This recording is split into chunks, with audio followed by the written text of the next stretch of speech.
Bonjour à toutes et à tous, bienvenue sur votre chaîne d'information régionale.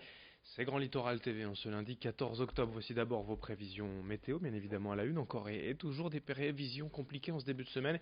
Le ciel devrait de nouveau alterner entre nuages, pluie et soleil par moment. On aura d'abord ce matin des averses quasi généralisées dans la région, puis cet après-midi le ciel pourrait se dégager et laisser revenir le soleil. Côté température, comptez quand même 19 degrés à Saint-Omer et à Dunkerque, 18 à Quélé et à Boulogne. Il fait toujours aussi doux depuis quelques jours. On va un peu en profiter cet après-midi une fois les perturbations pluvieuses passées ce matin. À la une de l'actualité, d'abord une première image sur le littoral. La première pierre du nouveau centre aquatique de Dèvres posée vendredi. Une nouvelle piscine pour remplacer l'actuelle, ouverte en 1978 et qui montrait depuis quelques années des signes de vétusté. Situé juste derrière le musée de la céramique, ce centre aquatique proposera évidemment un bassin de natation, mais aussi un espace de 200 mètres carrés dédié à la remise en forme avec, entre autres, un sauna et un hammam, le tout parfaitement accessible aux personnes à mobilité réduite. Pour la collectivité, il s'agit d'un investissement d'environ 15 millions d'euros financé à divers niveaux.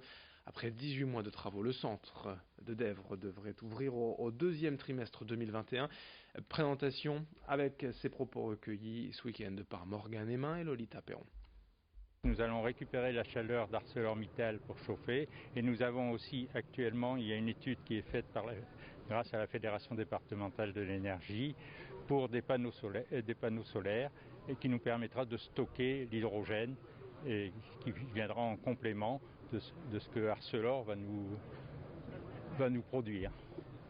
Donc c'était au jour d'aujourd'hui, on nous dit que c'est le premier, ça sera le premier en France qui va pouvoir se chauffer sans faire appel à l'électricité ou au gaz. Dans l'actualité également une autre image avec la victoire deuxième de suite de Miss Dunkerque au titre de Miss Nord-Pas-de-Calais. L'élection régionale a eu lieu ce samedi soir à Orchy et au titre bien de Miss Nord-Pas-de-Calais, c'est donc Florentine Sommers, 19 ans, qui a remporté l'écharpe régionale. Elle succède ainsi à Annabelle Varane et représentera la région, je vous le rappelle, au titre de l'élection de Miss France le 14 décembre prochain, mais ça on en reparlera bien évidemment d'ici là. L'actualité nationale et régionale, c'est également la réforme du bac toute fraîche qui pose déjà problème selon les syndicats. Les élèves de première ont des épreuves de contrôle continu prévues en janvier, mais aujourd'hui ni les enseignants ni les lycées ne savent comment cette épreuve va se dérouler. En résumé, la banque de données dans laquelle les professeurs doivent prendre les sujets et les corriger est encore fermée. Ils n'ont pas d'informations concernant les dates des épreuves, ni les modalités de correction, ni les grilles d'évaluation. Les enseignants disent être dans le flou à 3 mois des épreuves sans savoir ce qu'il y a à préparer, à valoriser ou à pénaliser, d'autant que les programmes ont été entièrement changés. Bref, le SNES FSU dénonce une réforme précipitée et un grand bazar à venir. Explication au micro de Vincent Vieillard. Je pense que c'est trop tard pour le SNES FSU. Nous, on demande à ce qu'elles soient annulées, ces épreuves, et qu'elles soient reportées en fin d'année, en juin, sous forme d'épreuves nationales, terminales et anonymes. Parce que de toute façon, tout est fait dans la précipitation.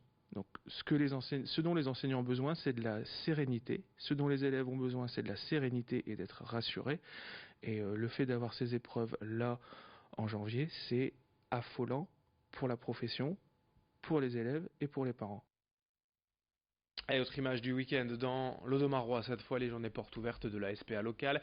L'occasion d'adopter chiens et chats et de faire de la place au refuge, car après l'été, le nombre d'animaux recueillis est toujours en forte hausse. Depuis le mois de juin, une dizaine de chats ont ainsi été recueillis chaque jour au centre de Saint-Omer.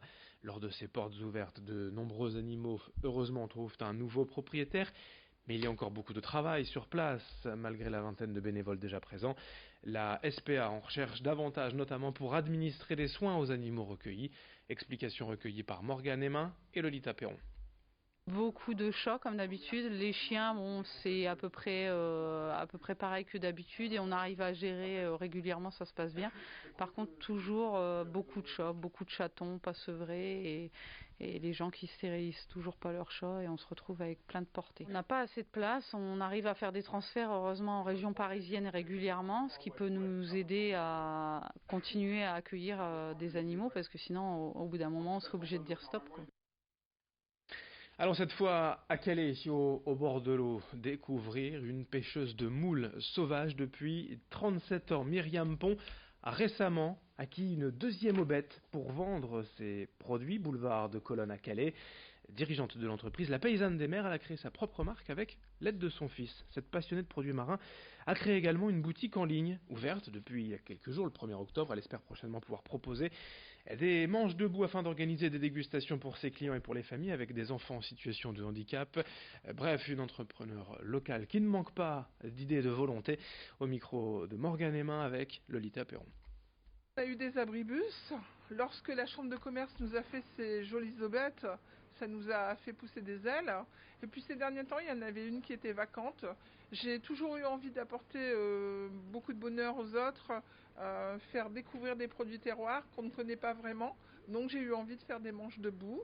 Ça me permettrait aussi une deuxième aubette d'avoir un deuxième frigo, avoir plus de matériel pour travailler, donc un développement plus large. Et puis on se quitte avec l'actualité sportive du week-end. D'abord en basket, en Jeep Elite, une victoire qui fait du bien pour le BSM Gravelines Dunkerque à l'extérieur à Roanne 109-81. En revanche, le début de saison se passe décidément mal pour le SSM. Le Portel, une nouvelle défaite ce week-end à Pau-Lac-Orthez face à les Lambernais, défaite des Portelois 64-57. Enfin, on jouait en football le 5e tour de Coupe de France ce week-end avec de nombreux clubs de la région et du littoral en lice. Qualification sans problème des deux clubs de national, Boulogne et Dunkerque qui passent sans souci ce 5e tour.